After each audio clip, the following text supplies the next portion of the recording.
हाल ही में आई पुष्पा फिल्म का डायलॉग बहुत चर्चा में, जिसमें कहा जाता है कि फ्लावर समझा है क्या, फायर है।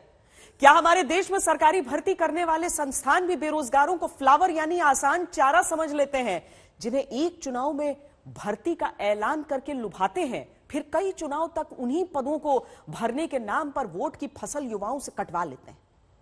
इन सब के कारण युवा के लिए एक नौकरी पाना बहुत कठिन बन जाता है। तब बेरोजगार सोशल मीडिया से धीरे धीरे सड़क तक आ जाता है। फिर उसे उत्तेजित करने का आरोप किस पर लगाएं, खोजा जाता है, क्योंकि जिन युवाओं को फ्लावर रेलवे भर्ती बोर्ड समझ लेता है वो फायर हो जाते हैं। पुष्पा फिल्म से प्रभावित होकर वेस्टर्न रेलवे का ये पोस्टर है, जिसमें मास्क पहनकर कोरोना के सामने डटकर लड़ने का संदेश दिया गया। फिल्मी डायलॉग की तर्ज पर कि झुकेगा नहीं।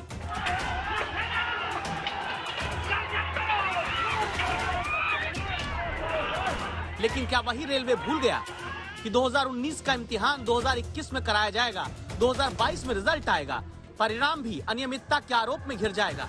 2019 की भर्ती में 2022 में नोटिफिकेशन आएगा। ग्रुप डी की भर्ती में प्री और मेंस वाला फॉर्मूला लग जाएगा, तो 1 करोड़ से ज्यादा छात्र फ्लावर बनकर नहीं रह सकते। 24 जनवरी को पटना में राजेंद्र नगर टर्मिनल में पहले छात्रों ने प्रोटेस्ट किया। फिर 25 जनवरी को पटना में छात्रों के ही इलाके भिखना पहाड़ी में छात्र और पुलिस के बीच जमकर पथराव हुआ, छात्र पीटे गए। फिर पटना की पुलिस ने पकड़े गए कुछ छात्रों से पूछताछ के आधार पर केस दर्ज किया। पटना के ही मशहूर कोचिंग संचालक खान सर समेत कई शिक्षकों के खिलाफ आरोप छात्रों को उकसाने का। पटना में खान सर का कोचिंग संस्थान बंद मिला। आज तक संवाददाता प्रेरणा ने खान सर से उन पर लगे आरोपों पर बात की। अगर प्रशासन की बात में दम है तो प्रशासन हमको अरेस्ट कर ले, आंदोलन खत्म हो जाना चाहिए। लेकिन जिस दिन प्रशासन अरेस्ट कर लेगी आंदोलन और उग्र हो जाएगा। एक ये समस्या है। हम लोग पिछले 3 साल से चेता रहे थे कि ये गलत हो रहा है, गलत हो रहा है, गलत हो रहा है। लेकिन आरआरबी इस कदर बेवकूफी करेगी ये हिंदुस्तान के किसी को नहीं पता। पटना से ही रेलवे भर्ती में हिला हवाली पर नाराजगी का बवंडर देश में उठा, जो 25 तारीख को तेज हुआ, जब भिखना पहाड़ी इलाके में छात्रों का प्रदर्शन पुलिस से भिड़ंत में बदला।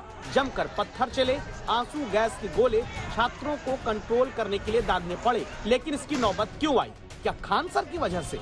100 में 93, 90, 85 नंबर ला के विद्यार्थी मूर्ख थोड़ी है। यहाँ मूर्खों का वो नहीं ना है। यहाँ सब पढ़े लिखे हैं और कहीं से कोई खान सर का या किन्हीं भी टीचर का कोई इन्वॉल्वमेंट नहीं है। हंगामा इसलिए बरपा कि महज 500 लड़के एनटीपीसी से असंतोष में थे।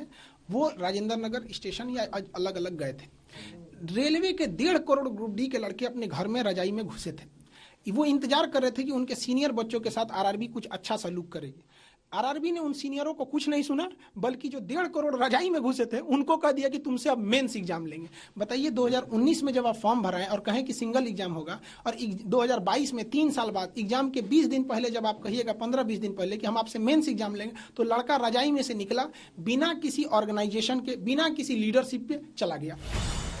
2019 में पीयूष गोयल के रेल मंत्री रहते 1 लाख से ज्यादा पदों पर भर्ती जल्द कराने का ऐलान हुआ। एनटीपीसी यानी नॉन टेक्निकल पॉपुलर कैटेगरीज के 35,000 पद थे और ग्रुप डी के 1,03,000।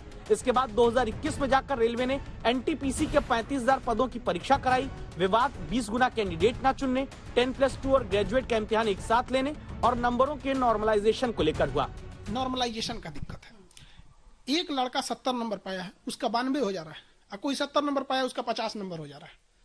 वो कहना है कि ये एक दैवीय शक्ति है जो इसे कर रही है। मतलब उनका कहना साइंटिफिक फार्मूला है। तो लड़कवा बैल नहीं है, वो भी साइंटिफिक फार्मूला पढ़ता है।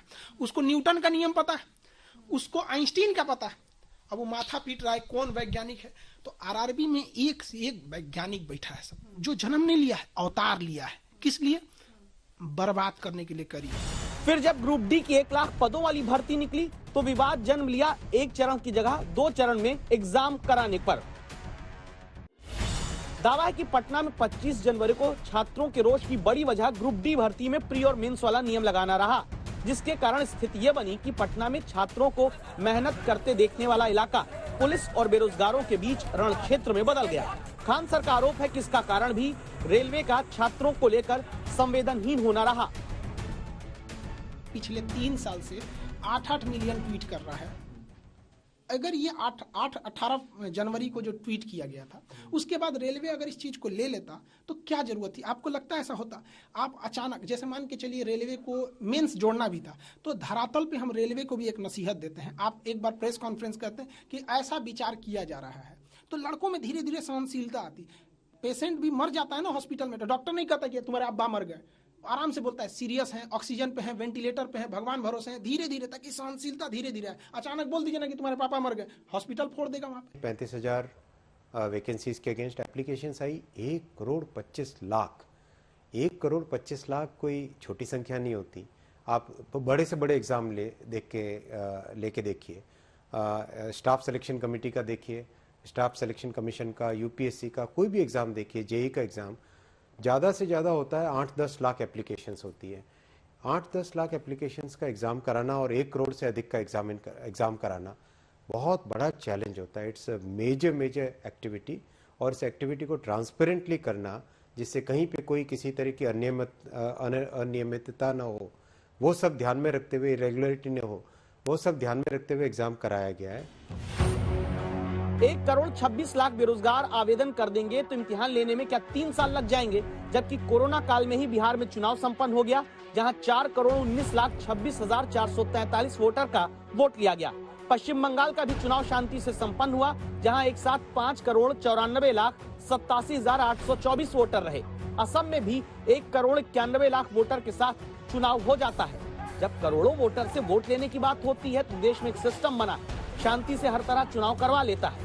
उसी तरह पारदर्शिता के साथ बेरोजगारों का रोजगार के लिए चुनाव कराना क्यों रॉकेट साइंस बन जाता है, जिसमें छात्रों के नाराज होने का कारण बनी रेलवे समेत दूसरे भर्ती व्यवस्थाओं को सुधारने की जगह दूसरे कारण छात्रों की नाराजगी के खोजे जाने लगते हैं।